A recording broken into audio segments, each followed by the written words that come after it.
Welcome back. We traveled to the city of Detroit today in Air Force One and interviewed the president there. Here's part 2 of that interview. Do you talk to anyone before you tweet? And is there anyone in the White House who can say to you, Mr. President, please don't tweet that, who you would listen to? Well, let me tell you about tweeting. I think that maybe I wouldn't be here if it wasn't for Twitter, because I get such a fake press, such a dishonest press. I mean, if you look at, and I'm not including Fox because I think Fox has been fair to me, but if you look at CNN and if you look at these other networks, NBC, I made a fortune for NBC with The Apprentice. I had a top show where they were doing horribly, and I had one of the most successful reality shows of all time. And I was on for 14 seasons. And you see what happened when I'm not on. You saw what happened to the show. It was a disaster. I was on. I was very good to NBC, and they are despicable. They're despicable in their coverage. CBS, ABC, you take a look at what's going on. I call it the fake press, the fake media. It is a disgrace what's happening. So, but then they say to you, but you're, I mean, as you know, the response, look, so you had this big speech to the joint session on Tuesday. You had great press all week, bipartisan, and then you let off this tweet, and immediately people say... No, it wasn't that tweet. They had you other can't back things. up what you say. Excuse me. I had a very successful night, joint session. It was right. very successful. I got reviews even from people that I would never think I was going to get good reviews. I got great reviews. Yeah.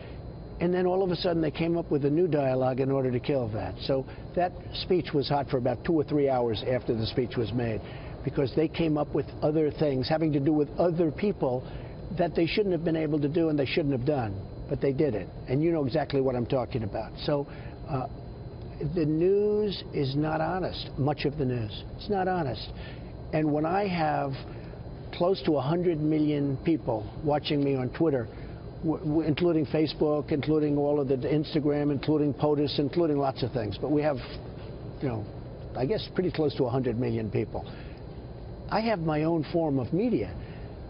So, you know, if I tweet 2 or 3 or 4 or 5 times a day, and if most of them are good, and I really want them all to be good, but if I make one mistake in a month, now, this one, I don't think is going to prove to be a mistake at all. Do you think it's okay to make? Because sure, the counter-argument, even from people who support you, who say, look, I support Donald Trump, I believe what he believes, and I want him to succeed badly, but if the president says something that cannot be proved or is demonstrably untrue, well, let's see whether he devalues his own currency. Let's see whether or not I proved it. You looked at some proof.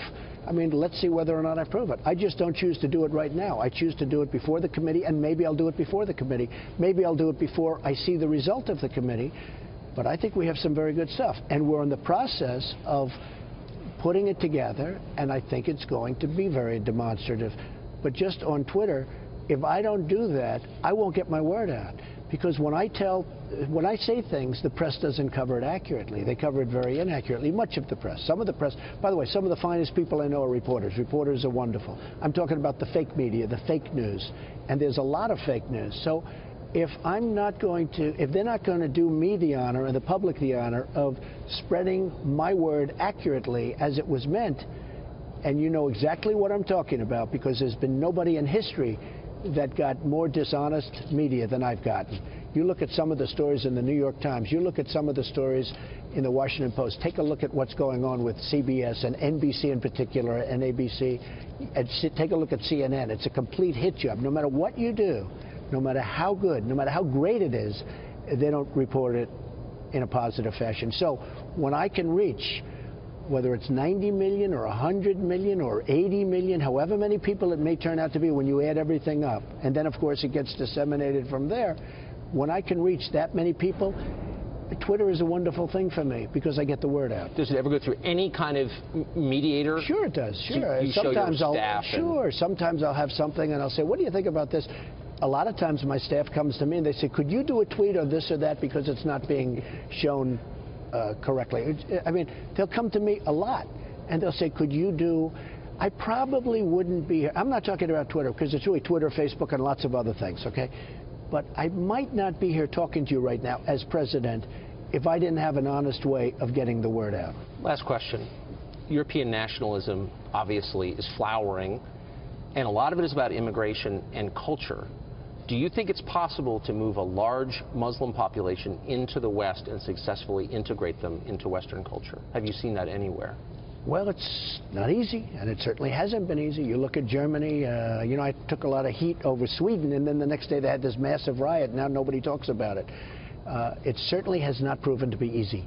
At Could the we do same it here? time, well, they've been trying, and we'll let you know. The assimilation has been very, very hard. It's been a very, very difficult process. I want this country to be safe. I want this country to be great. It's called Make America Great Again. That's where I got elected. I want people that love our country, and many Muslims do. Many, many Muslims do. But it has been a hard process. If you look at Germany, what's happened? If you look at Sweden, what's happened? If you look at Brussels, take a look at Brussels. I mean, look what's going on. Take a look at so many other places. It has been a very hard process. We are going to try very, very hard to make it work. Mr. President, thanks. Thank you very much.